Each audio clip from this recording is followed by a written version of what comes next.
রানা সামনের দিকে তাকিয়ে দেখলো ডেভিডকে গাছের সঙ্গে ঝুলিয়ে রেখেছে শরীরটা রক্তাক্ত অবস্থায়, আর পাশেই তার হয়ে কাজ করার সকল লোকজন দাঁড়িয়ে আছে।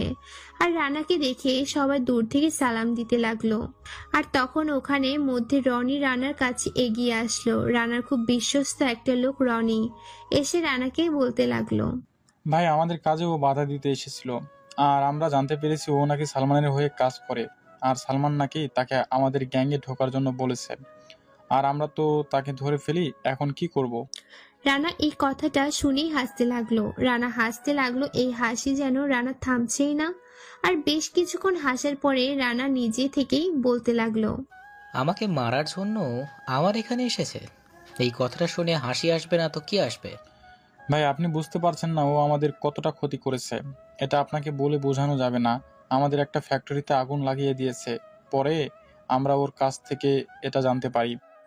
তখনই রানা চেয়ার থেকে উঠে যথারীতি সামনে এগিয়ে যেতে লাগলো। আর এগিয়ে যাওয়ার পরে দেখতে পেল ফুটন্ত গরম পানি। আর তখন গাছ থেকে ডেভিডকে নামানো হলো। আর ডেভিডটাকে নামতেই ডেভিড রানাকে বলতে লাগলো, ভাই, আমাকে মাফ করে দিন।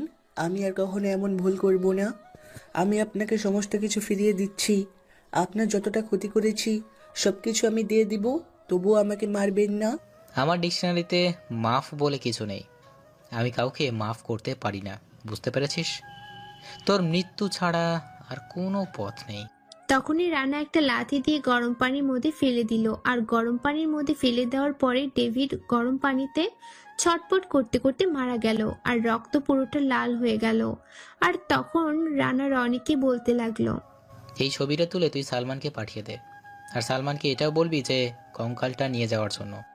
রানার কথা শুনে ভয় পেয়ে গেল রনি। ছেলেটা যদিও কয়েক বছর ধরে রানার সঙ্গে কাজ করছে, কিন্তু রানাকে দেখে অনেক ভয় পায়। রানার মাঝে মাঝে এমন ব্যবহার করে যেটা দেখার জন্য কেউ সহ্য করতে পারে না, কারণ রানা প্রচন্ড রাগী একটা মানুষ, বলা যায় যে একটা সাইকো টাইপের।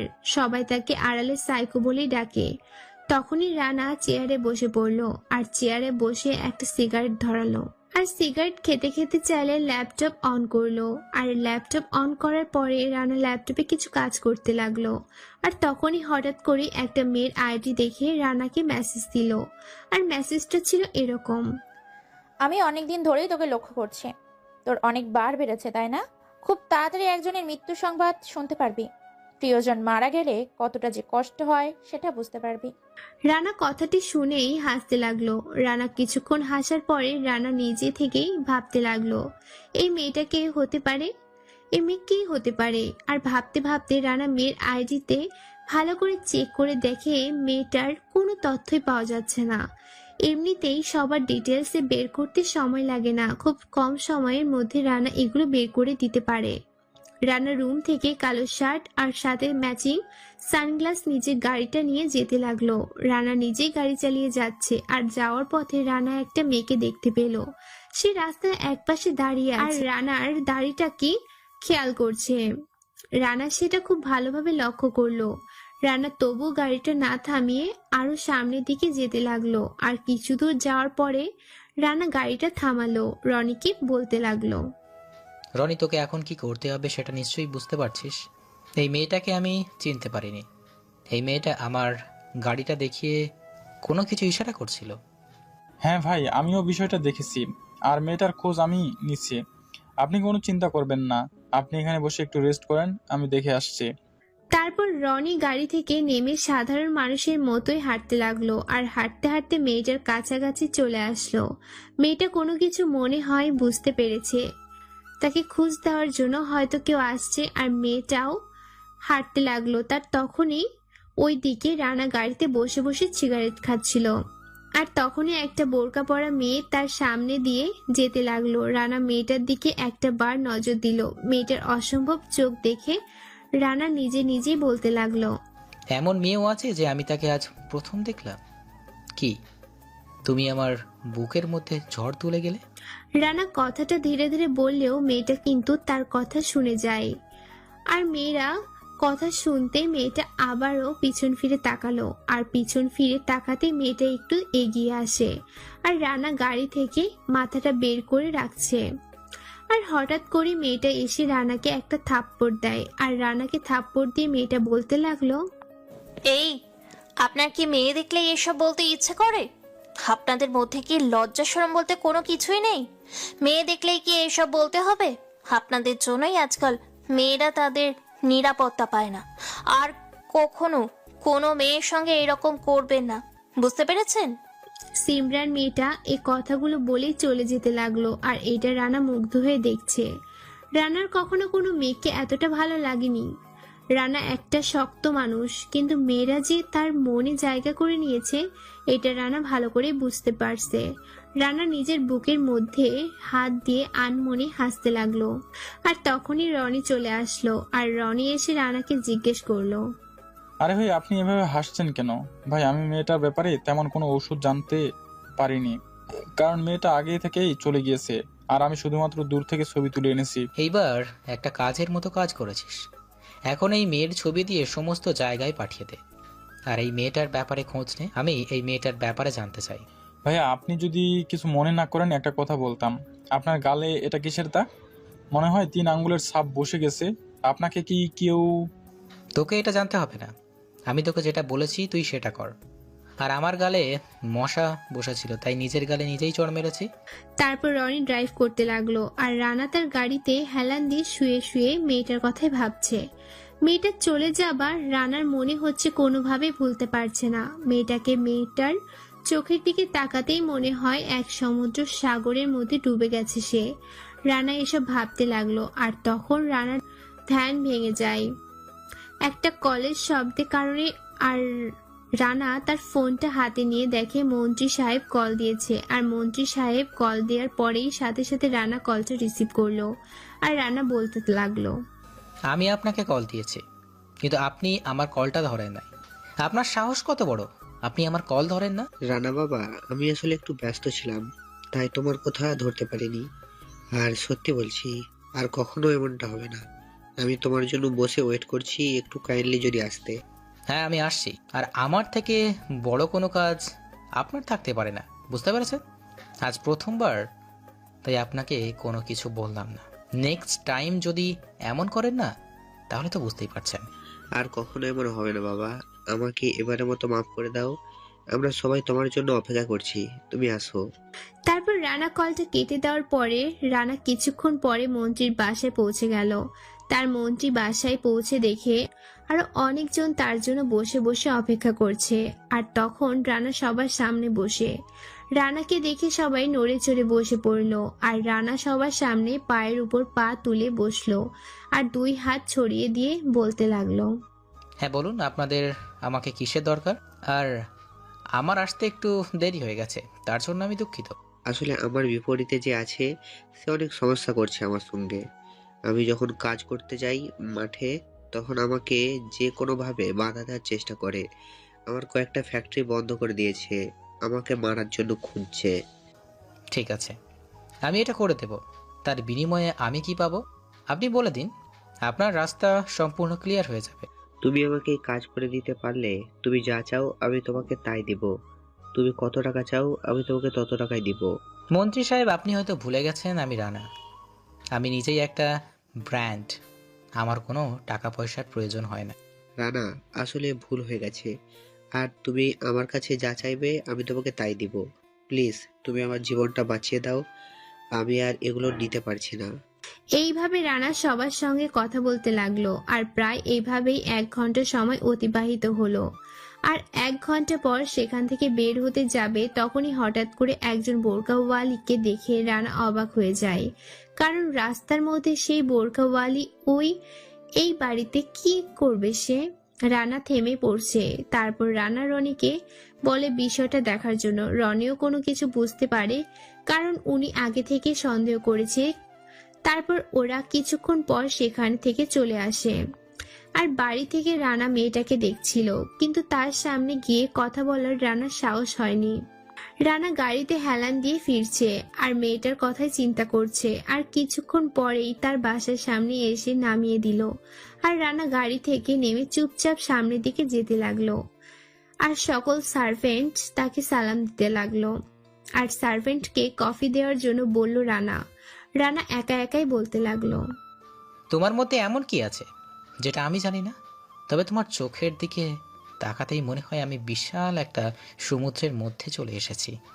তারপর রানা কফি খেতে খেতে সময়টা পার করে দিল। আর কিছুক্ষণ পরেই রনি তার ফোনে কল দিল, কারণ রানার রুমে আসার জন্য অন্যরকম ব্যবস্থা করা হয়েছে, এটা অনেক আগে থেকেই।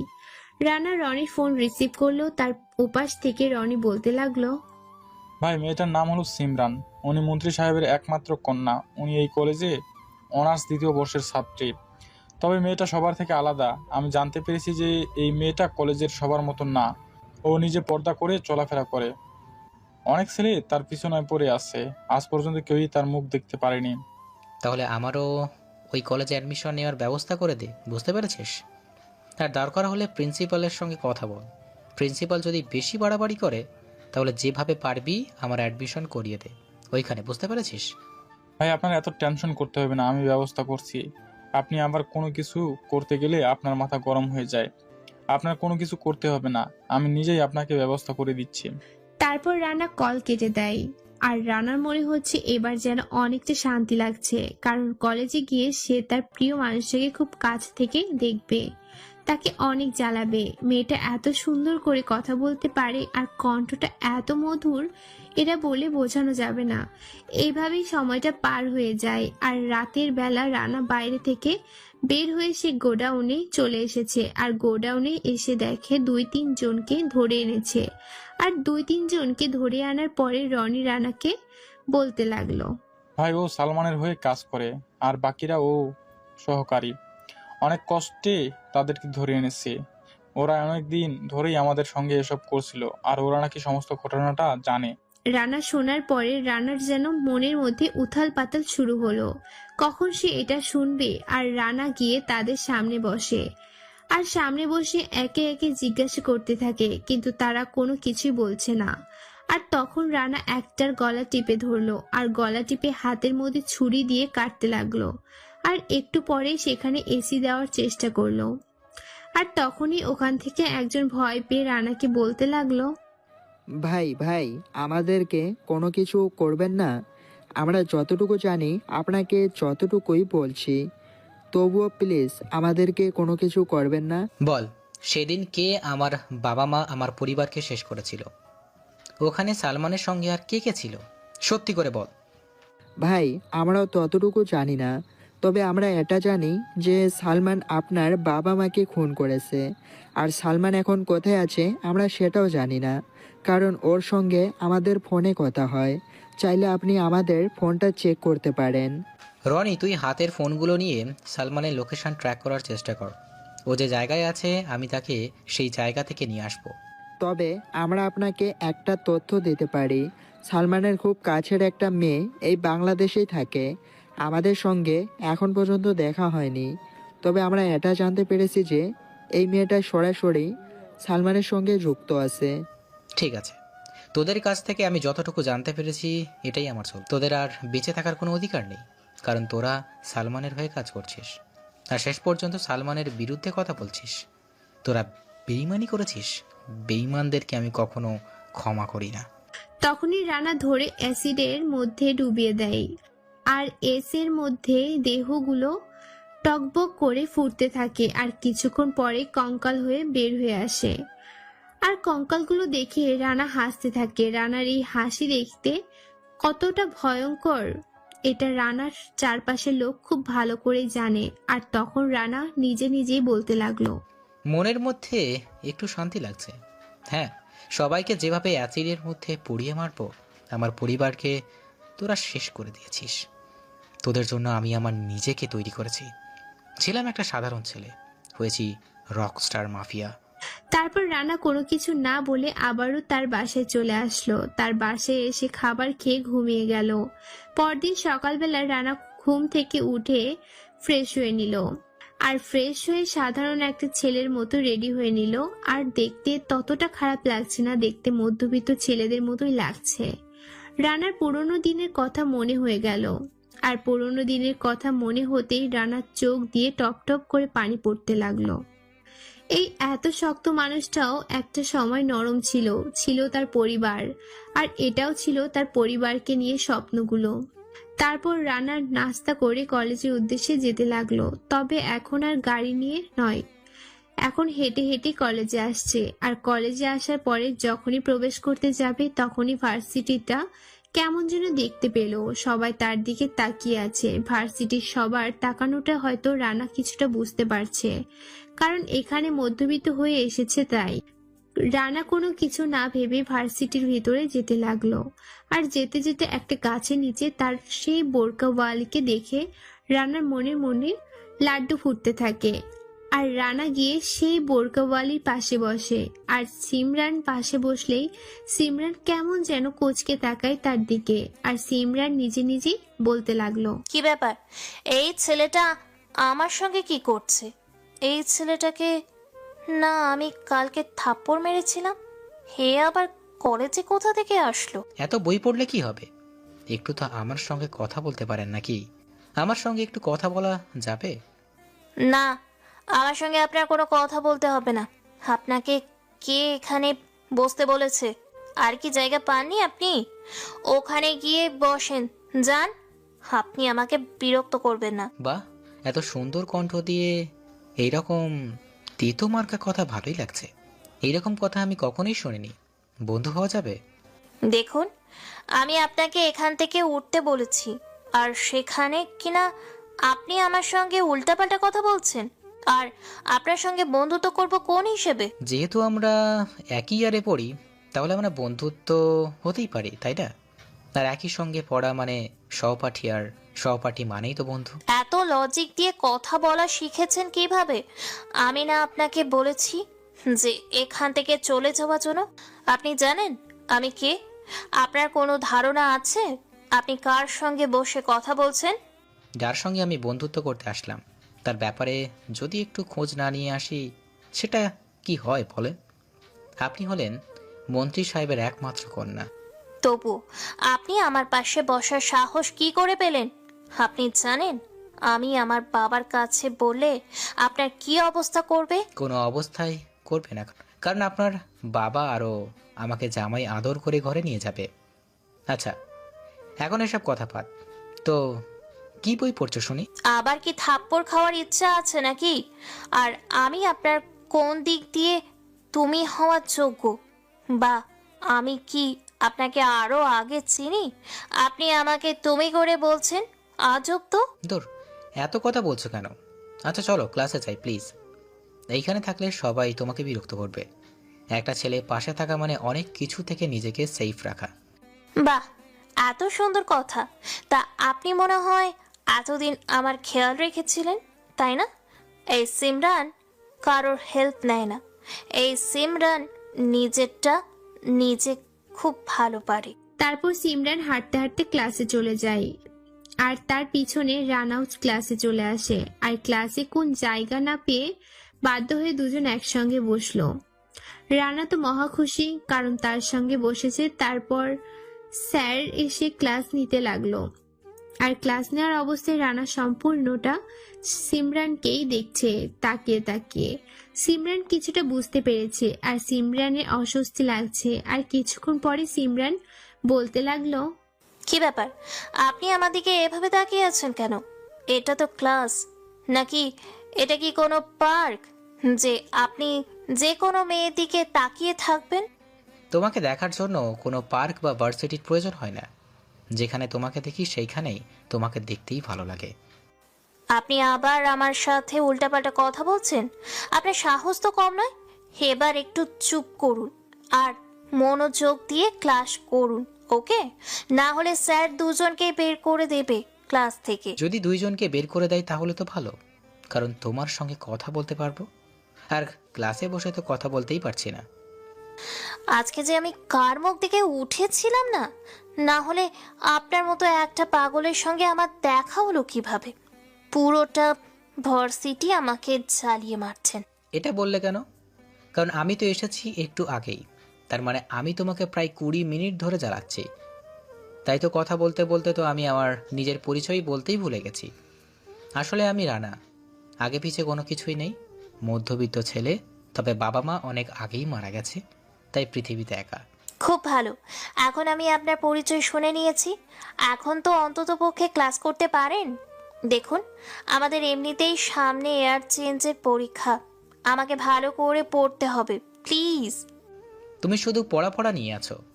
আগে বলো যে আমাদের মধ্যে বন্ধুত্বটা হবে। যদি বন্ধুত্ব না করো তাহলে আমি এইভাবে তোমাকে বিরক্ত করতেই থাকবো। আচ্ছা ঠিক আছে, আমি আপনার সঙ্গে বন্ধুত্ব করব, তবু প্লিজ এখন ক্লাসে মনোযোগ দিন, না হলে কিন্তু স্যার আমাদেরকে বের করে দিবে। তারপর সিমরান ক্লাস মনোযোগ দিলেও রানা কিন্তু ক্লাসে মনোযোগ দিল না।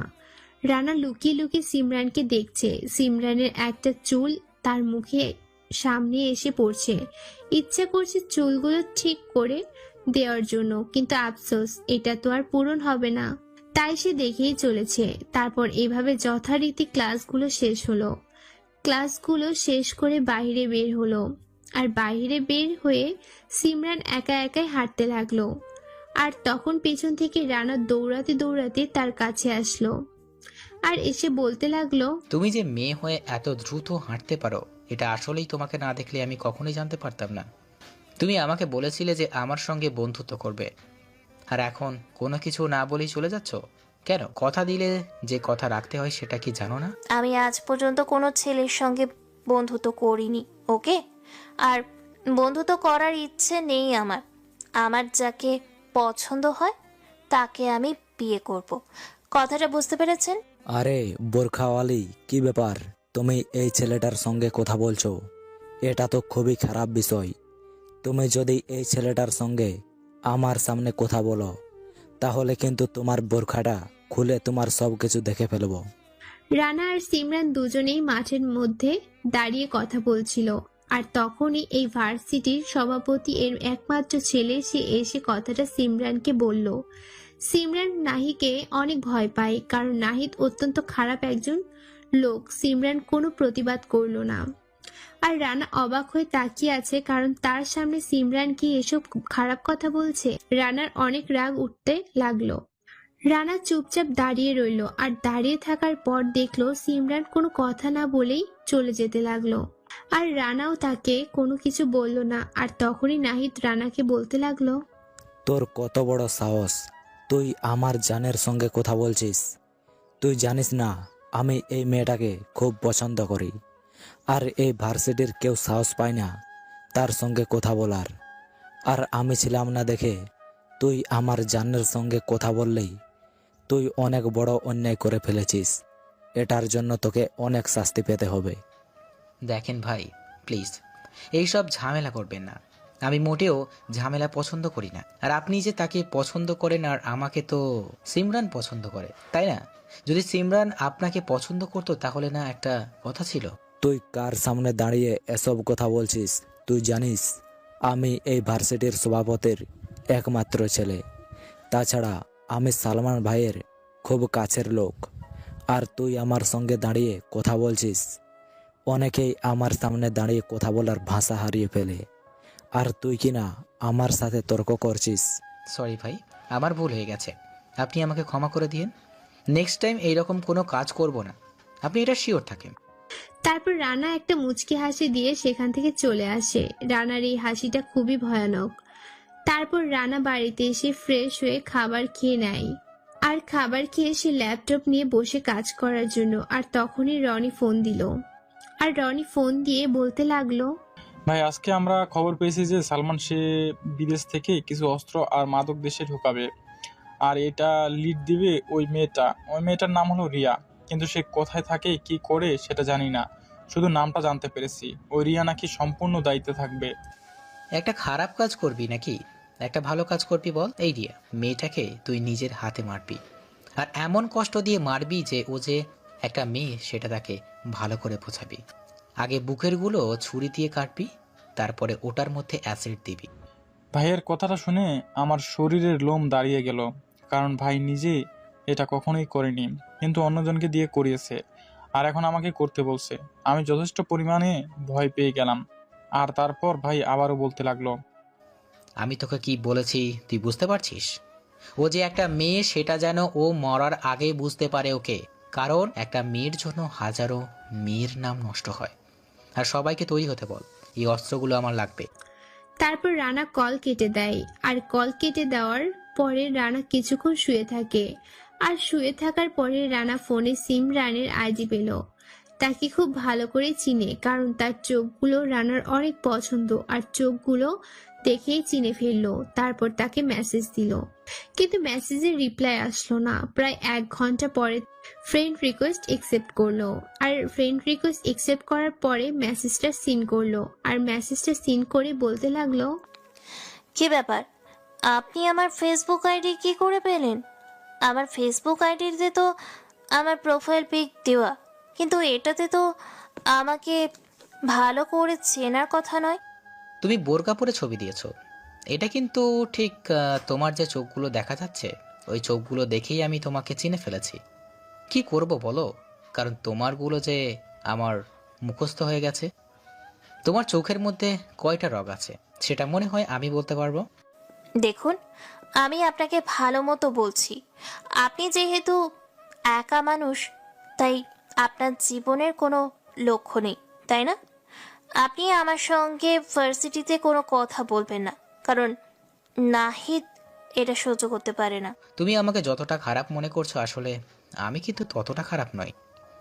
নাহিদ এতটা খারাপ ছেলে। তোমার এত পাওয়ার থাকতেও এত কেন ভয় পাও তুমি? তোমার বাবাকে কেন বলছো না নাহিদের কথা? এটার মধ্যেও একটা কারণ তো আছে, তাই না? না হলে কেউ মুখ বুঝে সহ্য করবে, এটা কি কখনো হয়? আমি আজ পর্যন্ত কোনো ছেলের সঙ্গে বন্ধুত্ব করিনি, তার জন্য আমার একটু খারাপ লাগছে। তবে আপনাকে দেখে তো ভালোই মনে হচ্ছে। তুমি কি কথা ভাবলে বলো? আমি কি তোমাকে শুধুমাত্র বন্ধুত্ব করতে বলেছি? আচ্ছা, তুমি কি চাও? তুমি কি চাও না যে তোমার লাইফে এমন একটা মানুষ আসুক যে তোমায় অনেক ভালোবাসবে, যে তোমাকে অনেক সাপোর্ট করবে, সব কিছুর বিনিময়ে সে তোমাকে চাইবে? ঠিক আছে, তাহলে আজকে থেকে আমরা বন্ধু, হ্যাঁ? আর আজকে থেকে আমরা দুজনেই তুমি করে বলবো, ওকে? আর এমন মানুষ সবাই চায়, সবাই চায় তার প্রিয় মানুষটা যেন তার জন্য এমনটা করে। ঠিক আমিও তার ব্যতিক্রম নই, আমিও ঠিক এমনটাই চাই, কিন্তু পরিস্থিতি অনেকটা সময় নিজেকে এরকম চাওয়া থেকে বিরত রাখতে হয়। এখন তো আমরা দুইজনে বন্ধু, তাই না? তাই এখন থেকে আমাকে কোনো কিছু বলতে পারো। এখন তো আর বলতে কোনো বাধা নেই। জানো, আমার ছোটবেলায় আমার বাবা মাকে খুন করে মেরে ফেলেছে। আমিও ছিলাম অনেক বড়লোক বাবার একমাত্র ছেলে, কিন্তু পরিস্থিতি এমন বিপর্যয়ে নিয়ে গেছে শেষ পর্যন্ত আমরা রাস্তায় থাকতে হয়েছে। তোমার ভেতরে যে কষ্ট লুকিয়ে আছে, এটা আসলে তোমাকে দেখে বোঝা যায় না। আচ্ছা, এখন বাই, পরে কথা বলবো। বাবা মনে হয় আমাকে ডাকছে, ওকে? তারপর সিমরান অফলাইন হয়ে যায়। আর রানা তার মেসেজের অপেক্ষায় বসে থাকে। আর এইভাবে সন্ধ্যা হয়ে গেল। আর সন্ধ্যাবেলায় রানা রেডি হয়ে নিল। কালো প্যান্ট, কালো জুতা, সানগ্লাস, কালো শার্ট এগুলো পরে বের হয়। আর তার কালো গাড়িটা নিয়ে সে গোডাউনের কাছাকাছি চলে আসে। আর দেখে সবাই রেডি হয়ে আছে, আর সবার হাতেই বড় বড় মেশিন গান। রানা সবাইকে গাড়িতে উঠতে বলে। গাড়ি চালিয়ে যাচ্ছে, আর রানা হাতে থাকা পিস্তলটা ভালো করে মুছে নিতে লাগলো। আর এটা দেখে বাড়ির সবাই তাকিয়ে আছে। আর কিছুক্ষণ পরেই সেই কাঙ্ক্ষিত জায়গায় চলে আসলো। আর জায়গায় এসে সবাই অপেক্ষা করতে লাগলো। আর রানা গাড়িতে বসে বসে ফোন টিপছে। আর কিছুক্ষণ পরে রনি এসে বলতে লাগলো, ভাই একটা গাড়ি এসে এখানে থেমেছে, আর গাড়ি থেকে প্রায় 4-5 জন নামলো মাত্র, আর ওখানে ওই মেয়েটাও আছে। আমরা কি এখনই গিয়ে অ্যাটাক করব? না, এখন থাক। আমি যখন বলবো অ্যাটাক করার জন্য তখনই অ্যাটাক করবি, এর আগে কোনো কিছুই করবি না। আগে কোনো কিছু করতে গেলে আমরা সবাইকে ধরতে পারবো না, পালিয়ে যাবে অনেকে। তারপর রনি চলে যায়। আর রানাও গাড়ি থেকে নামলো। আর কিছুক্ষণ পরেই আরো একটা ট্রাক আর সামনে থাকা আরো একটা গাড়ি আসলো। আর গাড়ি থেকে প্রায় 6-7 জন লোক নামলো। আর ট্রাকের মধ্যে থাকা 2 জন লোক নেমে আসলো। আর ওদের মধ্যে কি আলোচনা হলো সেটা দূর থেকে কোনো কিছু বোঝা যাচ্ছে না। আর রানা খুব ভালো করে দেখতে পেল এখানে ওই মেয়েটা আর নাহিদ ছেলেটাও আছে। আর নাহিদ ওদেরকে বলছে, মালগুলো এনেছেন তার প্রমাণ ভাই যে পাঠিয়েছে সালমান ভাই একটা কোড দিয়ে দিয়েছে সবাইকে। এই কোডগুলো মিললেই মালগুলো ভেতরে যাবে, না হলে কিন্তু ভেতরে যাবে না। নাহিদ, তুই মালগুলো গিয়ে চেক কর। মালগুলোতে যদি সমস্যা থাকে তাহলে সালমান ভাইকে এক্ষুনি কল করে বলতে হবে। তুই ট্রাকে উঠে সবগুলো চেক করতে থাক। সালমান ভাই এটা পাঠিয়েছে আর টাকাগুলো এখনই দিতে বলেছে। আর কোড হলো সালমান 4732। এই শালা, এত কথা বলিস কেন? তাড়াতাড়ি কর, না হলে পুলিশ চলে আসতে পারে। আর পুলিশ চলে আসলে কিন্তু অবস্থা খারাপ হয়ে যাবে। আর পুলিশের চেয়েও ভয়ঙ্কর হলো রকস্টার মাফিয়া কিং। সে যদি একবার জানতে পারে তাহলে আমাদের সবাইকে শেষ করে ফেলবে। তুই একটা মেয়ে হয়ে আমাকে এসব কথা বলছিস কেন? তুইও সালমান ভাইয়ের হয়ে কাজ করিস, আমিও সালমান ভাইয়ের হয়ে কাজ করি। হয়তো তুই আমার আগে গিয়েছিস, আর সালমান ভাই তোকে অনেক পছন্দ করে, এই জন্য তুই আমাদের সঙ্গে এভাবে ব্যবহার করবি। আরে তোদের সঙ্গে তো ব্যবহার এখন আমি করব তোদের সঙ্গে। যদি আমি ব্যবহার না করি তাহলে অনেকটা লস হয়ে যাবে। Boys fair. তারপর রানার কথা মতো ওরা গুলি করতে লাগলো, আর ওরাও রানার লোকজনের উপর গুলি করতে লাগলো। রানার লোকজন এক একটা প্রশিক্ষণপ্রাপ্ত, রানা নিজে পারবে না এটা সবাই জানে, তবুও নিজের জীবন বাঁচাতে ওদের সঙ্গে লড়াই করে যাচ্ছে। কারণ রানার সামনে পড়লে মরতে হবে, এটাই নিশ্চিত। তারপর রানা সবাইকে বলল যে ট্রাক নিয়ে যাওয়ার জন্য, আর রানা ওই মেয়েটাকে আর নাহিদকে ধরে নিয়ে তার গোডাউনে গেল, আর গোডাউনে নিয়ে গিয়ে মেয়েটাকে একটা জায়গায় বসিয়ে রাখলো। তারপর নাহিদকে চেয়ারের সঙ্গে বেঁধে রানা সামনে বসালো, আর সামনে বসে রানা নাহিদকে বলতে লাগলো, তুই এত পেকে গেছিস এত অল্প দিনে, এটা সত্যি আমি কখনো চিন্তাও করিনি। তোর বাবা সভাপতি আমাকে দেখলে স্যার ছাড়া কথা বলে না, আর সেখানে তুই আমার সামনে আমার হবু বউয়ের উপর তুই রাগ দেখাচ্ছিস, বাজে বাজে কথা বলছিস। তার বোরকা খুলে নিবি তুই? এত বড় সাহস! বোরকা কিভাবে খুলতে হয় জানিস? তোকে আমি এখন শেখাবো কিভাবে বোরকা খুলতে হয়। আমি যে কতটা খারাপ এটা তো তুই জানিস না, তুই এটা কখনো কল্পনা করতে পারিসনি। তোকে আমি এখনো ভালো করে বলছি, আমাদেরকে ভালো ভালোই ছেড়ে দে, না হলে কিন্তু সালমান ভাই তোদেরকে একটু ছেড়ে দেবে না। সালমান ভাই দেশে ফিরে আসে তাহলে তোদের এমন অবস্থা করবে যে কোনোদিন বেঁচে থাকতে পারবি না। তোর সাহস কত বড়, তুই ভাইয়ের সামনে বসে আছিস আর অথচ তোর একটুও ভয় লাগছে না, আর ভাইয়ের সামনে তুই এসব কথা বলছিস। আর সালমানকে দেশে আসতে দে, তারপর তোর সালমানের কি অবস্থা করি সেটা পরে দেখতে পারবি। আমি যে কতটা খারাপ এটা তুই ভাবতেও পারবি না। এই বলে আমি নাক বরাবর একটা ঘুষি মারলাম, আর ঘুষি দিতেই মুখ দিয়ে রক্ত বের হতে লাগলো। রানা নাহিদকে একটা ঘুষি মারলো নাকের মধ্যে, আর ঘুষি মারাতে নাহিদের নাক ফেটে রক্ত বের হতে লাগলো। আর রানা সেখান থেকে উঠে এসে মেয়েটার কাছে আসলো, আর মেয়েটার কাছে এসে মেয়েটার গলায় চেপে ধরলো, আর বলতে লাগলো, তোকে আমি এতদিন ধরে খুঁজছি। আমি জানতাম তোকে যদি আমি হাতে পাই তাহলে সেদিন কি ঘটেছিল সেটা আমি জানতে পারবো। আমার বাবা অনেক ভালো মানুষ ছিল, তোরা তাকে আমার বাবাকে বাঁচতে দিসনি। শেষ পর্যন্ত আমার মা তোদের কাছে প্রাণ ভিক্ষা চেয়েছিল, তবুও তোরা বাঁচতে দিসনি। সেদিন তুই যদি দেশে থাকতি তোকেও আমরা মেরে ফেলতাম। তুই আমাদের ক্ষমতা সম্পর্কে জানিস না, আর এখন নতুন নতুন মাফিয়া হয়েছিস তাই না? একবার সালমানকে দেশে আসতে দে। সালমান 20 বছর ধরে মাফিয়া কিং এর সঙ্গে আছে। তুই জানিস আমাদের কতটা পাওয়ার আছে? পুরো দেশটা হলো আমাদের, বিদেশে 7টা দেশের সঙ্গে আমাদের হাত আছে। যেহেতু তুই এত কথা বলছিস তাহলে কিন্তু তোকে একটা তথ্য দেওয়াই লাগে। শেষবার একটু তথ্য নে। হংকংয়ে ওয়াসিম, দুবাই লাকি ভাই, সৌদি আরবের আলী হোসেন, মালয়েশিয়ার মোশরাফ হোসেন, ওদের সকলকে আমিই মেরেছি। বিশ্বাস হচ্ছে না? ওয়েট, একটা ভিডিও তোকে দেখাচ্ছি, ভিডিওটা দেখলেই সব কিছুই বুঝতে পারবি। এই বলে আমি একজনকে ভিডিও কল দিলাম।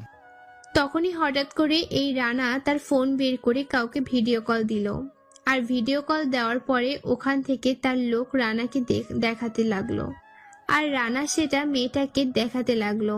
আর মেয়েটাকে দেখতে পেল যে সবাইকে এক রুমের মধ্যে বন্ধ করে রাখা হয়েছে, আর সবার হাত কেটে রক্ত পড়ছে, আঙ্গুল থেকে রক্ত টপ টপ করে পড়ছে, আর হাতের বিভিন্ন জায়গায় কাটা। আর তখনই কেউ একজন আবারও হাতের মধ্যে লবণ দিতে গেল, আর সঙ্গে সঙ্গে চিৎকার দিয়ে উঠল। আর এসব দেখে মেয়েটা অনেকটা ভয় পেয়ে যায়। আর মেয়েটা কোনো কথা বলতে পারে না। আর রানা ফোনটা কেটে দিয়ে মেয়েটার দিকে তাকায় আর মেয়েটাকে জিজ্ঞাসা করে, তুই কি মনে করেছিস যে তোরা একাই পারিস? আরে আমি একদিন তৈরি হইনি, আমি মানুষের লাথি উল্টো খেয়ে তারপর বড় হয়েছি। কে কীরকম সেটা আমার চেয়ে খুব ভালো আর কেউ জানবে না। তোর সালমান 20 বছর ধরে রাজত্ব করছে, আর আমি সেই রাজত্বে মাত্র 5 বছর ভেঙে দিয়েছি। আর আমি নিজেই তো একটা ব্র্যান্ড। এমন কোনো জায়গা নেই যেখানে আমার কোনো লোক নেই। আমি এই শহরের রাজ করতে এসেছি এবং রাজ করতে পেরেছি। কেউ আমার কোনো কিচ্ছুই করতে পারবে না। ভাই, আমাকে ক্ষমা করে দিন। আমি অনেক বড় ভুল করে ফেলেছি। আপনি প্লিজ আমাকে ক্ষমা করে দিন। আমি হাসতে লাগলাম, কারণ এটা হাসিরই কথা। তারপর আমি আবার বললাম, আচ্ছা তুই আমাকে একটা কথা বলতো, তুই যখন সালমানের সঙ্গে আমাদের বাসায় গিয়ে আমার পরিবারকে হত্যা করেছিস, তখন তোর বয়স কত ছিল? তখন তোর বয়স ছিল 18 বছর, তাই তো? আর এখন তোর বর্তমান বয়স 29 বছর। আমাকে মারবেন না প্লিজ। আমি অনেক বড় ভুল করে ফেলেছি। আসলে আমি তখন সালমানের সঙ্গে মিশে গিয়েছিলাম, কারণ তার মানে আমাকে টাকার লোভ দেখিয়েছিল। তার জন্যই আমি শুধুমাত্র এসব করেছি। এটা ছাড়া আমার কাছে কোনো পথ ছিল না। আমি পরিস্থিতির শিকার হয়ে এসব করেছি। তোমার মাকে আমি নিজের হাতে ধরেছি, আর সালমান পেটের মধ্যে ছুরি ঢুকিয়েছে। রানা কথাটা শুনেই রানার চোখ দিয়ে যেন রক্ত বের হবে এমন অবস্থা। রানা রেগে গিয়ে হাতে থেকে একটা ছুরি নিয়ে মেয়েটার বুক বরাবর জোরে বসিয়ে দেয়। আর তখন মেয়েটা কাঁপতে থাকে। আর রানা একের পর এক 2 হাতে 2টা ছুরি দিয়ে মেয়েটাকে ইচ্ছে মতো কোপাতে থাকে। আর এটা দেখে সবাই ভয় পেয়ে যায়। আর সবাই ভয় পেয়ে একসাথে জড়ো হয়ে যায়। আর রানা বেশ ঠান্ডা হয় আর সোজা তার রুমে চলে যায়। আর রুমে গিয়ে একটা চিৎকার দেয় জোরে, মনে হয় গলাটা এখানে ফেটে যাবে। রানা চিৎকার দেওয়ার পরে জোরে জোরে কান্না করতে লাগলো আর বলতে লাগলো, বাবা মা, আমি তোমাদেরকে বাঁচাতে পারলাম না। আমাকে যদি তোমরা বিদেশে না পাঠিয়ে দিতে, তাহলে হয়তো তোমাদের এই অবস্থা হতো না। আমি তোমাদের মৃত্যুর প্রতিশোধ নিয়ে ছাড়বো। আমি তোমাদের মৃত্যুর প্রতিশোধ নেওয়ার জন্যই নিজেকে এমনভাবে তৈরি করেছি। এই তোরা এখন কেউ ভাইকে ডিস্টার্ব করবি না, ঠিক আছে? ভাই তার নিজের মতো থাক, এখন কেউ ওনার সামনে যাবি না। সকালবেলা নিজেই স্বাভাবিক হয়ে আমাদের সঙ্গে কথা বলবে। আর নাহিদ, তোর যে কালকে কি অবস্থা করবে এটা আমি নিজেও জানি না, কারণ তুই ভাইয়ের কলিজায় হাত দিয়েছিস। ভাইয়ের এই পৃথিবীতে আপন বলতে তেমন কেউ নেই, আমরা আছি। আর আমরা তো শুধুমাত্র ভাইয়ের পাশে, কিন্তু ভাইয়ের জীবনসঙ্গী হিসেবে কিন্তু সিমরান ভাবি আছে। অনেক ভালোবেসে ফেলেছে, তুই অনেক বড় ভুল করে ফেলেছিস। ভাই, আমাকে ক্ষমা করে দিন। আমি আর কখনো এমনটা করব না। আমি আপনার কাছে মাপ চাইছি। প্লিজ আপনি আমাকে ক্ষমা করে দিন। আমি এটার ব্যাপারে কোনো কিছু বলতে পারবো না। আর তোকে তো ইচ্ছা করছে আমি নিজেই এখন মেরে ফেলতে, কিন্তু ভাইয়ের কোনো নির্দেশ নেই, তাই আমি তোকে মারছি না। বেঁচে গেলি তুই। তুই কতটা খারাপ এটা আমরা খুব ভালো করেই জানি। তুই 13টা মেয়েকে ধর্ষণ করেছিস, তারপর মেরে ফেলেছিস, আর তোর পাওয়ারের কারণে তুই এখনো বাইরে ঘুরে বেড়াচ্ছিলিস। আর বাংলাদেশে তোদের মতো কিছু ছেলেরাই এভাবে মুক্তি পেয়ে যায়, আর ধ্বংস হয়ে যায় একটি একটি করে প্রতিটি মেয়ের জীবন। তোদের মতো ছেলেদের জন্যই মেয়েরা নিরাপদে থাকতে পারে না। আরে তোর যদি এতই মন চায় তাহলে বিয়ে করে নিস, বিয়ে করে নিজের বউয়ের সঙ্গে যা ইচ্ছা তাই করিস, কিন্তু রাস্তার মধ্যে মেয়েগুলোকে কেন সর্বনাশ করিস? ওরাও তো কারো না কারো মেয়ে, ওরাও তো কারো না কারো আপনজন। গ্রামের মেয়েদের এসব করলে গ্রামের মেয়েদের আত্মহত্যা ছাড়া কোনো পথ থাকে না। আজ তোদের জন্যই আমি আমার নিজের আপন বোনকে নিজের সামনে ধর্ষণ হতে দেখেছি। তখন আমার পাশে কেউ ছিল না, শুধুমাত্র ভাই পাশে ছিল। শেষ পর্যন্ত অনেক দৌড়াদৌড়ি করেও আমার বোনটাকে বাঁচাতে পারলাম না, কারণ আমার বোন আত্মহত্যা করতে গিয়েছিল আর হাসপাতালে নিতে নিতে অনেকটা দেরি হয়ে যায়। তারপর থেকে আমি ভাইয়ের সঙ্গে আছি। তারপর রনি কান্না করতে করতে চলে যায়, কারণ রনির বোনকেও ধর্ষণ করে মেরে ফেলা হয়েছে। আর সেই থেকে রনি রানার সঙ্গেই আছে। আর ওদিকে রানা কান্না করতে করতে কখন যে ঘুমিয়ে গেল সে নিজে উঠতে আর দিল না। আজ সকালবেলা ঘুম ভাঙলো কারোর কলের শব্দে। আর রানা ঘুম ঘুম চোখেই ফোন রিসিভ করতেই ওপার থেকে মিষ্টি কণ্ঠে কেউ বলতে লাগলো, কি ব্যাপার, তুমি এখনো ঘুমিয়ে আছো? আরে তাড়াতাড়ি কলেজে চলে আসো। তোমার নাম্বারটা পাওয়ার জন্য আমার কতটা কষ্ট করতে হয়েছে। ফেসবুক ঘাটাঘাটি করে তোমার নাম্বারটা পেয়েছি। আরে তুমি আমাকে কল দিবে এটা তো আমি কখনোই আশা করিনি। আমি তো ভেবেছিলাম তুমি আমার সঙ্গে ভালোভাবে কথাই বলবে না, কিন্তু এখন দেখছি তুমি নিজেই আমাকে কল দিয়েছো। আমার তো কেমন জানি বিশ্বাস হচ্ছে না, আমি কি স্বপ্ন দেখছি? আরে স্বপ্ন কেন দেখবে, আমি এমনি তোমাকে কল দিয়েছি। আসো, কলেজে আসো, তোমার জন্য অপেক্ষা করছি। তারপর রানা কল কেটে দেয়, আর কল কেটে দেওয়ার পরে রানা খুশিতে নাচতে থাকে, কারণ সিমরান তাকে কল দিয়েছে। সে যে সিমরান কাল পর্যন্ত তার সঙ্গে কথা বলতে চাইতো না, এখন সে নিজে থেকেই তাকে কল দিয়েছে। এইভাবে রানা তাড়াতাড়ি করে রেডি হয়ে ভার্সিটিতে চলে আসে। আর ভার্সিটিতে এসে রানা দেখতে পেল সিমরান একটা ছেলের সঙ্গে বসে বসে গল্প করছে। আর এটা দেখে রানার বুকের মধ্যে কেমন যেন ছটফট করতে লাগলো। আর তখন রানা সামনে এগিয়ে যেতে লাগলো। আর রানা সামনে এগিয়ে যাওয়ার পরে দেখতে পেল সিমরান হাতের মোজা খুলে ছেলেটার হাত ধরলো। আর ছেলেটার হাত ধরতেই রানা এর চোখ দিয়ে টপ টপ করে জল পড়তে লাগলো। কারণ রানা তো তাকে নিয়ে ভালো থাকতে চেয়েছিল, কিন্তু সে কেন তার ভালোবাসাটা বুঝলো না। আর রানাকে দেখেই সিমরান ডাক দিল, আর ডাক দেওয়ার পরে বলতে লাগলো, আসলে তোমাকে কল দিয়েছি এটা সারপ্রাইজ দেওয়ার জন্য। তুমি তো আমার প্রথম ছেলে বন্ধু, তাই না? তাই ভাবলাম তোমাকে একজনের সঙ্গে পরিচয় করিয়ে দিই। বাসা থেকে ওর সঙ্গে আমার বিয়ে ঠিক করেছে, আর আমার সঙ্গে ওর প্রথম দেখা, তাই ভাবলাম তোমাকে নিয়ে আসি। তোমারও দেখা হয়ে গেল। আর শামীম, তোমার সঙ্গে ওর পরিচয় করিয়ে দিই। ও হচ্ছে রানা। আগে পেছনে কোনো কিছুই নেই, আমরা একই সঙ্গে পড়াশুনো করি। আর রানা, ওর নাম হচ্ছে শামীম, বাংলাদেশের টপ বিজনেসম্যানদের মধ্যে টপার। তারপর রানা লোকটার সঙ্গে বেশ হাসি খুশি ভাবে কথা বলল। আর কিছুক্ষণ পরে লোকটা চলে গেল। আর লোকটা চলে যাওয়ার পরে রানা যেখান থেকে চলে আসলো, আর রানা ওয়াশরুমে এসে নিজের হাতে ঘুষি দিতে লাগলো, আর নিজের হাত কেটে ফেললো। আর নিজের হাত কেটে ফেলায় রানা চুপচাপ সেখান থেকে চলে আসলো। আর রানা এসে একপাশে বসে থাকে। আর তখনই সিমরান তার পাশে এসে বসলো। সিমরানকে দেখে রানা খানিকটা অবাক, কারণ সে ক্লাস মিস দেয় না, আর এখন ক্লাসে না গিয়ে আমার সঙ্গে এসেছে। আর তখন সিমরান বলতে লাগলো, আরে তোমার হাত থেকে রক্ত পড়ছে, তুমি তো একটু আগেই দেখলাম ওয়াশরুমে গিয়েছিলে। আর ওয়াশরুমে গিয়ে হাত কেটে ফেলে কিভাবে? আমি তো কোনো কিছুই বুঝতে পারছি না। অনেক রক্ত পড়ছে, চলো তোমাকে ফার্মেসিতে নিয়ে যাই। না, আমার ফ্যামিলিতে যাওয়া লাগবে না। আসলে একটু ব্যথা পেয়েছি, এটা এখনই সেরে যাবে, আর রক্ত জমাট বের হয়ে যাবে, সমস্যা হবে না। আমি যেটা বলছি তুমি সেটা করবে, চলো। আর দাঁড়াও, আমার ব্যাগে রুমাল আছে, আমি রুমালটা বের করে তোমার হাতে ভালো করে বেঁধে দিই।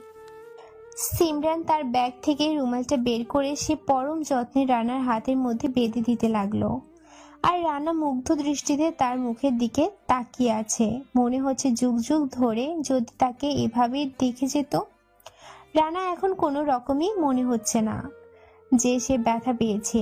রানার এখন কোনো দিকে খেয়াল নেই, সমস্ত মনোযোগ দিয়ে সে সিমরানকে দেখে যাচ্ছে। আর সিমরান পরে রানাকে নিয়ে ফার্মেসিতে যেতে লাগলো। আর তখন রানা বলতে লাগলো, আরে আমি এখন কোথাও যেতে পারবো না, তুমি কি আমার সঙ্গে কিছুক্ষণ বসে থাকবে? চলো না গিয়ে পুকুর পাড়ে বসে থাকি। আর তুমি তো বেঁধে দিয়েছো, তাই না?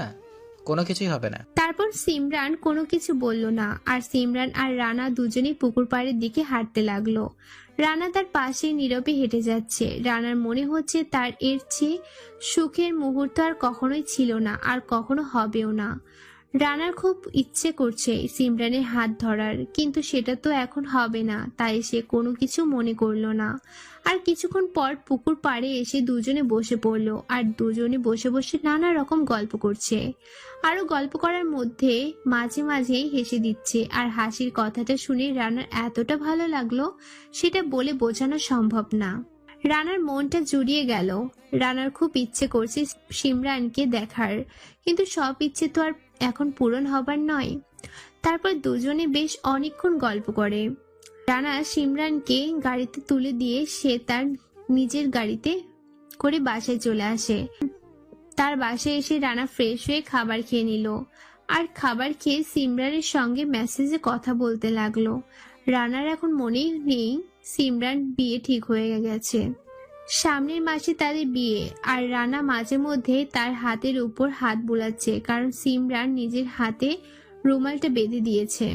রানা এসব কথাই ভাবছে আর আনমনে হেসে দিচ্ছে। আর তখনই রানার ফোনে একটা কল আসলো, আর রানা দেখতে পেল তাকে রনি কল দিয়েছে। আর রনির কলটা রিসিভ করলো, আর রিসিভ করার পরে রনি উপাস থেকে বলতে লাগলো, ভাই আমি এইমাত্র খবর পেয়েছি সালমান বাংলাদেশের উদ্দেশ্যে রওনা দিয়েছে। সে আজকেই বাংলাদেশে প্রবেশ করবে। আপনি একটু তাড়াতাড়ি গোডাউনে আসলে ভালো হয়। আমি এখন আসতে পারবো না, আমি এখন একটু ব্যস্ত আছি। ওকে, আর আমি সন্ধ্যার সময় আসব। তোরা যে যার মতো প্রস্তুতি নিয়ে রাখ, আর আমার যত লোক আছে সবাইকে একসঙ্গে জড়ো হতে বল। সবার সঙ্গে আমি মিটিং করব। তারপর রনি কল কেটে দিল। আর রনি কল কেটে দেওয়ার পরে সে সবাইকে ফোন করতে লাগলো, আর ফোন করে যত লোক আছে তাদের সবাইকে সন্ধ্যার সময় গোডাউনে হাজির হওয়ার কথা বলছে। আর ওদিকে রানা আর সিমরান কথা বলতে লাগলো। রানা অনেক মজা করতে লাগলো, সময়টা পার হয়ে যায়। সন্ধ্যার সময় রানা বের হলো বাসা থেকে রেডি হয়ে, আর বের হয়ে সে গাড়ি নিয়ে গোডাউনে চলে আসলো।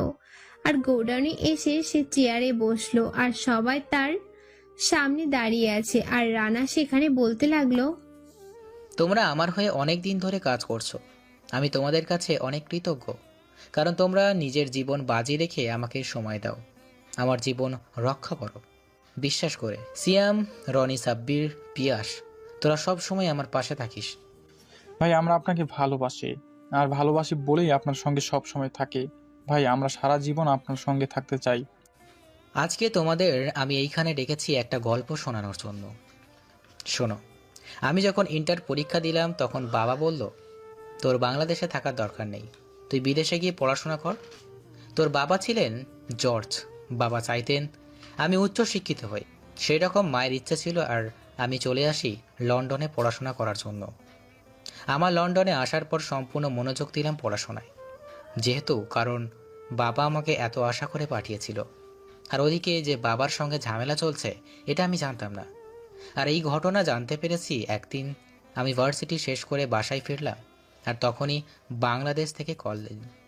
আর মা কল দিয়ে বলতে লাগলো বাড়িতে অনেক সমস্যা হচ্ছে, একবার যেন বাড়িতে আসি, আর বাবাকে নাকি কেউ মেরে ফেলতে চাচ্ছে। আমি আমার মায়ের কথাই ভয় পেলাম না, কারণ বাবা জজ এমন কোনো লোক নেই যে বাবাকে চেনে না, তাই বাবাকে নিয়ে আমার ততটা টেনশন নেই। তারপর এইভাবে আরও 3টা মাস পার হয়ে যায়। আর এই 3 মাস পরে হঠাৎ একদিন আমি শুনতে পেলাম আমার বাবা মাকে কেউ যেন খুন করেছে। আমি তাড়াতাড়ি করে আমি বাংলাদেশে ফিরে শুনলাম আমার বাবাকে সালমান নামে একজন খুন করেছে। আর আমি বাবার কিছু কাছের লোকেদের কাছ থেকে জানতে পারলাম যে সালমান ছিল শীর্ষ সন্ত্রাসী, আর তার ফাঁসির অর্ডার দিয়েছিল আমার বাবা। আমার বাবাকে অনেকভাবে কন্ট্রোল করার চেষ্টা করেছিল যেন বাবা তাকে ফাঁসিটা না দেয়। বাবাকে অনেক টাকা দিতে চেয়েছিল, কিন্তু বাবা সেটার মধ্যে রাজি হয়নি। বাবা তার দায়িত্ব পালন করে গেছে, আর এটার জন্য সালমান আমার পুরো পরিবারকেই শেষ করে দেয়। এমনকি আমার বাড়ির চাকরকেও রেহাই দেয়নি।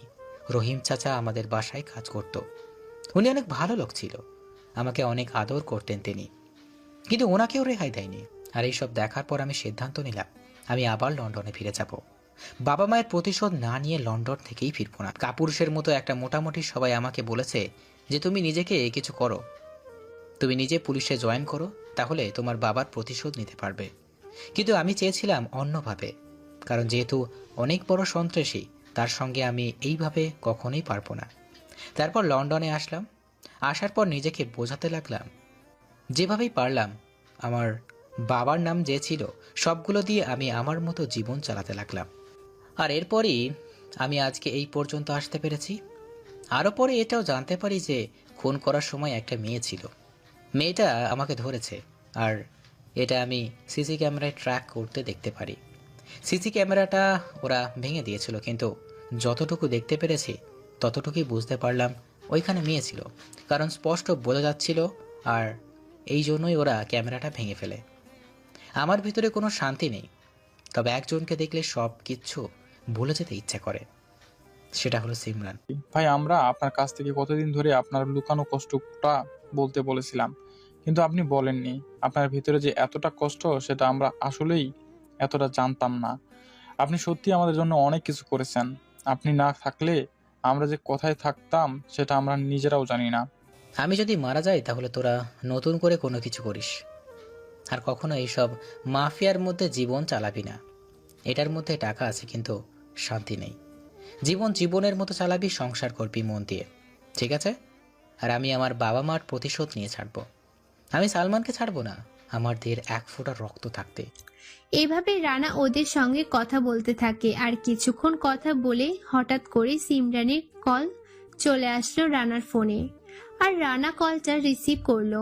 আর কলটা রিসিভ করার পরে ওপাশ থেকে সিমরান রানাকে বলতে লাগলো, আমি আজকে অনেক খুশি, কারণ ও আমার জন্য একটা ডায়মন্ডের নেকলেস পাঠিয়েছে। সত্যি এমন গিফট আমি কখনোই পাইনি। কাউকে ডায়মন্ডের রিং দিলেই সে যে অনেক ভালোবাসবে এমন তো কোনো কথা নেই, তাই না? গিফট সবাই দিতে পারে, আর কোন গিফটের উপর দিয়ে ভালোবাসা প্রমাণ হয় না? হ্যাঁ, এটা অবশ্য ঠিক। তবে আমি আসলে এই বিয়েতে রাজি নই। শুধুমাত্র বাবা জোরে আমি রাজি হয়েছি। ছেলেটার সঙ্গে কথা বলি।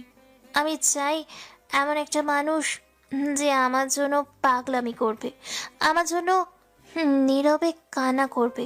সে আমাকে অনেক ভালোবাসবে, আমাকে হারানোর ভয় করবে। ঠিক এই রকম মানুষ চাই। তুমি এখনো জানো না যে তোমার মন কি চায়। তোমার মন কি চাই তুমি যদি সেটা বুঝতে পারতে, তাহলে এই ছেলেটার সঙ্গে তুমি কথাই বলতে না। কিন্তু এখানে আমার কি করার আছে? আমি তো আমার পরিবারের বিরুদ্ধে গিয়ে কথা বলতে পারবো না, তাই না? আমাকে তো তাদের সঙ্গে মেনে নিতে হবে। তারপর এভাবে রানা আর সিমরান অনেক কথা বলতে থাকে। আর অনেক কথা বলে রানা কলটা কেটে দেয়। আর কলটা কেটে দেওয়ার পরে রানা ওদের সঙ্গে আবারও আলোচনা করতে লাগলো। আর আলোচনা শেষ করে রানা মন্ত্রীকে কল দিল। আর কিছুক্ষণ পর মন্ত্রী কল রিসিভ করলো। আর ওপাশ থেকে মন্ত্রী বলতে লাগলো, কি ব্যাপার, আজকে রানা আমাকে কল দিয়েছে? এমন তো কোনোদিনই করেনি যে রানা আমাকে কল দিয়েছে, আজকে হঠাৎ করে রানা কেন কল দিল? আচ্ছা, আমি আপনাকে যে কারণে ফোন দিয়েছি, আপনি এখনই আমার গোডাউনে চলে আসুন। আপনার সঙ্গে আমার কিছু দরকারি কথাবার্তা রয়েছে। ওকে, তাড়াতাড়ি আসেন।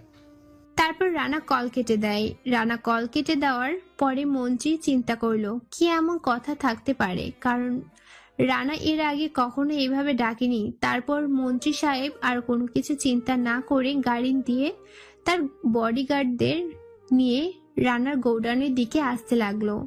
আর কিছুক্ষণ পর রানার গোডাউনের সামনে এসে গাড়ি থেকে নেমে রানাকে দেখতে পেল। সে চেয়ারে বসে বসে সিগারেট খাচ্ছে। আর মন্ত্রী সাহেব গিয়ে চেয়ারে বসলো। আর তখন রানা মন্ত্রী সাহেবকে বলতে লাগলো, আপনাকে এইখানে ডেকে এনেছি, আমার কিছু জরুরি কথা আছে। আপনি নাকি সিমরানকে অনেক জায়গায় বিয়ে দেওয়ার জন্য চিন্তা করছেন। আপনি অন্য জায়গায় বিয়ে দিতে পারবেন না। হঠাৎ করে তুমি এই বিষয়টা কেন জড়ালে? আমার মেয়ে বড় হয়েছে, আমি আমার ইচ্ছে অনুযায়ী বিয়েটা ঠিক করেছি। ছেলেটা অনেক ভালো, তুমি কেন বিয়ের মধ্যে বাধা দিচ্ছ? আমি তো কোনো কিছু বুঝতে পারছি না। কারণ আমি আপনার মেয়েকে বিয়ে করতে চাই। আমি আপনার মেয়েকে অনেক ভালোবাসি। তার জন্য আপনি আপনার মেয়ের অন্য কোথাও বিয়ে দিতে পারবেন না। তোমার মতো ছেলের হাতে আমি আমার মেয়েকে কখনোই তুলে দিতে পারবো না। আমি তোমার মতো ছেলের কাছে আমার মেয়ে তুলে দিয়ে আমি নিরাপদে থাকতে পারবো না। আমার মেয়েটা নিয়ে অনেক চিন্তা হবে। মন্ত্রী সাহেব, আপনি ভালো করে জানেন যে আমি না শোনা একদম পছন্দ করি না, তবু আপনি আমার সামনে এইসব কথা বলছেন। আর এখন আমি সহ্য করছি কারণ আমার জন্য। তুমি অন্য কাউকে বিয়ে করো, আমার মেয়েকে তোমার সঙ্গে আমি বিয়ে দিতে পারবো না। প্লিজ, তুমি আমাকে এটার উপর কোনো জোর করো না। আর আমার মেয়ে তো তোমাকে পছন্দ করে না। যদি তোমাকে পছন্দ করতো তাহলে একটা কথা ছিল। দেখুন, আমি যেটা বলেছি আপনি সেটাই করবেন। এর বিপরীতে যদি অন্য কিছু করার চেষ্টা করেন তাহলে আমার চেয়ে খারাপ কেউ হবে না। আমি ভুলে যাব যে আপনি সিমরানের বাবা। একথা বলেই রানা অনেকটা রেগে যায়। আর রানা রেগে যাওয়ার পরে মন্ত্রী সাহেব কোনো কথা বলল না। মন্ত্রী সাহেব চুপচাপ চলে গেল। আর রানা বাসায় এসে রাতের খাবার খেয়ে বাসায় এসে ঘুমিয়ে গেল। পরদিন সকালবেলা ঘুম থেকে উঠে সিমরানের মেসেজ পেল। আর সিমরানের মেসেজ পেয়ে অনেকটা খুশি হয়ে গেল, কারণ ঘুম থেকে উঠেই প্রিয় মানুষটার মেসেজ। আর এইভাবে পার হয়ে গেল বেশ কয়েকটি দিন। এই কয়েকদিন ঢাকা সম্পূর্ণ সিমরানের মধ্যেই ছিল। বাইরে কি হচ্ছে না হচ্ছে সেদিকে কোনো খেয়ালই ছিল না তার। একদিন সিমরান সঙ্গে এসে পার্কে বসে রয়েছে, আর দেখতে দেখতে বিয়ের দিন ঘনিয়ে আসলো। আর হঠাৎ করেই সিমরান রানাকে বলতে লাগলো, বাবা আমার বিয়েটা মনে হয় ভেঙে দিয়েছে। আমাকে আজকে সকালে মা বলল যে বিয়েতে নাকি কোনো একটা সমস্যা হয়েছে, তার জন্য বিয়েটা এখন দিতে পারবে না। কথাটা শোনার পরে রানা অনেক খুশি হয়ে গেল। রানার ইচ্ছে করছে এখনই ডান্স করতে, কারণ তার প্রিয় মানুষটা চলে যাবে এটার জন্য অনেক কষ্ট হয়েছিল, আর এখন আর কোনো চিন্তা নেই। ও আচ্ছা, তাহলে তো ভালোই হলো। আর শোনো, আমি তোমাকে একটা কথা বলতে চাই। জানি না তুমি কথাটা কিভাবে নেবে, কিন্তু কথাটা না বললে আমি শান্তি পাচ্ছি না। আমি তোমাকে ভালোবেসে ফেলেছি, তোমার সঙ্গেই থাকতে চাই। একটা মেয়েকে যদি ইমপ্রেস করতে হয় তাহলে মেয়েটার জন্য অনেক কিছু করতে হয়।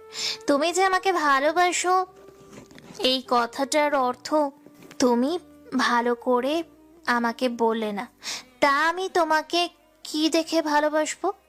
আমি সত্যি বলছি, আমি তোমাকে ভালোবেসে ফেলেছি।